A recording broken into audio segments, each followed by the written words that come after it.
everyone. Welcome back to my show, NainaMD, Beverly Hills, Fusion of Science and Beauty. And I've got an amazing, amazing guest, Dr. Malcolm Lesavoy.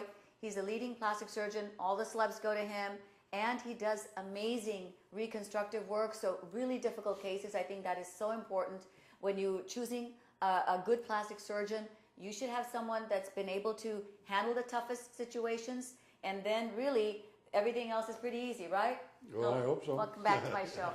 So we were talking about plastic surgery. We were talking about facelifts done under local, which is something I think that's really amazing that you're doing. Can you tell the audience, because I want to kind of get into, everyone is now starting to seek aesthetic procedures. You know, they're on the rise. It is like the #1 procedure on the rise are aesthetic procedures. Having said that, what are I just want to ask you, women in their 20s, can we go through the decades and see, for example, in their 20s, what are women generally coming to you right here in Beverly Hills? A lot of the celebs here say the earlier you start to get a facelift, the better it is because it prevents the aging. Clear up that. Is it a myth? Is it not? Get us through all of that. It's a myth. Okay. It's a myth. See, you heard it right here. You heard it on my show, because I'm telling you, I hear this all the time. I deal with a lot of celebs, and everyone will say, you need to start in your 20s. You need to start doing surgery. You need to start doing Botox. You need to start everything in your 20s. And I keep, wait a minute. If maybe we can just get you healthy, we can figure out your imbalances. Let's get you to that optimum state. Now you can go and do what you want. I agree. Let me explain why I said it's a myth. Yes. Okay. There are a lot of people out there that advertise. I mean, basically we're advertising right now. Yeah, but the point is that you need to know the truth. Yeah. And the truth is that our sagging skin, not our mental inside, that you deal with hormonal and well-being, has to do with our genes. Yeah. And I see patients in their 20s and 30s, and they come and they say, you know, I want to have a facelift because I want to prevent something that's going to happen in the past. That's just not the case. Yeah. It's like tightening a belt. If your belt is loose and you tighten it somewhat, that's just like our skin. The skin stretches because of gravity, just like a rubber band stretches. And as the rubber band stretches, if we want to use that rubber band, we'll cut out a piece of it, sew it together or glue it together, and then start using it again. Yep. That's why a good facelift will last maybe 5, 8, 10 years, but it depends on each individual's genes. Thank you. So in other words, let's say you do have a woman in her 20s and she's really not taking care of herself, and maybe in her genes, she was prone to having skin lose the elasticity, right? The cross-linking may not have been so good. And she's going to maybe, in her 30s, she may require some procedure where she needs to have, for example, a neck tightening or maybe just a partial facelift, Absolutely. Right? And a lot of it down, if she's smoking, if the diet is not good, if she's not sleeping, or because we have a lot of males who are now, undergoing aesthetic procedures. So if it really depends on the individual. And is it fair to say, because when I sometimes go and speak on sometimes the aesthetic, I do a lot of sometimes the lasers and things like that, and people ask me, well, when do you need a repeat treatment, or when is sufficient? I say, I can't guarantee those results. Absolutely. Because I don't know what you're going to go do on your everyday lifestyle. Absolutely.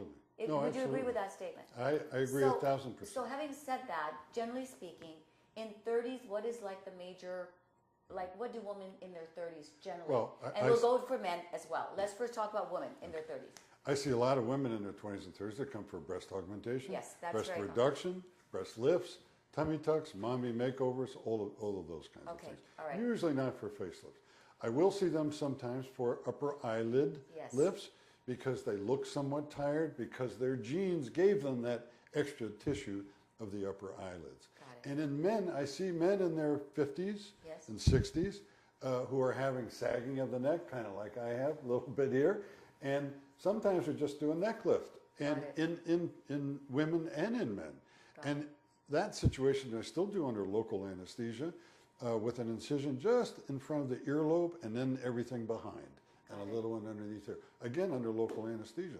But the eyelids also we do under local anesthesia. As a matter of fact, I did my own anesthesiologist, his upper and lower eyelids, and his wife's just about 2 months ago, 3 months ago, under local anesthesia with oral sedation, just a Valium or 2 Valiums, and it works out very, very well. And again, the comfort, just to reiterate, the comfort, the patient just feels Feel nothing. They feel nothing. They will have some Do you put pain. music? Do you put music? Oh, in the room? absolutely. I can't operate without music. What's your And favorite so- music? Well, country western usually Marvelous. and stuff. Yeah. Yeah. But patients, I tell them that they're going to hear my lousy jokes. They'll hear my music, or they can choose their own music. As a matter of fact, most of them actually fall asleep during a procedure. Just like when you're in a dentist's office for a prolonged period of time, you've had some sedation, you sometimes can fall asleep. Right. And it works out pretty well. I tell them sometimes they'll snore, and I say if they hear me snoring, that's not a good thing. It's not a good thing, so to wake me up. Absolutely. Yeah, but the eyelids, Yeah, the eyes are the center of our being, so to speak. When I'm speaking to you, I'm looking at your eyes, I'm looking through your eyes to your soul sometimes. And you have very beautiful eyes, and I can tell that you're alive, and it's really good. But patients that have this skin that droops over the eyelashes, it's not a good thing because is that the number one? Is that what you notice the most? Let's just say if you were to see people in general, what would be the number one thing that you would notice? Like that procedure would be that would they would. That's what I think. I notice their upper eyelids and their neck. And frequently women come to me and they say, you know what, to put mascara on, I lift my upper eyelid up, I put the mascara on, and then I let everything down, and I can't see the color. The mascara is gone. Wow. It's because they have all that extra skin. And it works out very easily. And how's the scarring? How's the scar? You can't see the scar. It's impossible. Awesome. It's right in that crease where you open your eyelid. So, and it comes out very nicely. And for the lower eyelids, it's right under the lashes. Comes out. Sometimes we do the incision on the inside of the lid if there's no extra skin. Yeah. But it works out very well, and it takes me 15, 20 minutes per eyelid, and it's and you're recovered in a week, usually 7 to 10 days. Let me ask you something else. This is because I have dealt with a lot in my practice. Some women have very sensitive skin. Because people usually come to me with some challenging issues, right? Yes. So some have very sensitive skin, or we in conventional medicine, we used to talk about fibromyalgia, right? We used to be a waste paper diagnosis, but now it's really getting to be into being. We understand it in terms of mitochondrial dysfunction. Yes. That's what we tend to. And mitochondrial dysfunction, by the way, is just where the body's ability, you just can't produce enough energy, so to speak, and so the person feels tired, almost like when an athlete overexerts, that they go into that kind of. So having said that, these particular set of people, are very sensitive. They're hypervigilant. They're very sensitive. We're getting into an era where we talk about, again, in integrative medicine, about the adrenal fatigue, where you really get stressed to the point where the adrenals sort of can't pump out the cortisol like they need to. So those kind of people are becoming more and more in commonplace. There's people who are getting more into toxin exposures. As a matter of fact, leading corporations, I was just reading the other day, Walmart, Target are putting out notices about all the chemicals that are in the products, right? Yeah.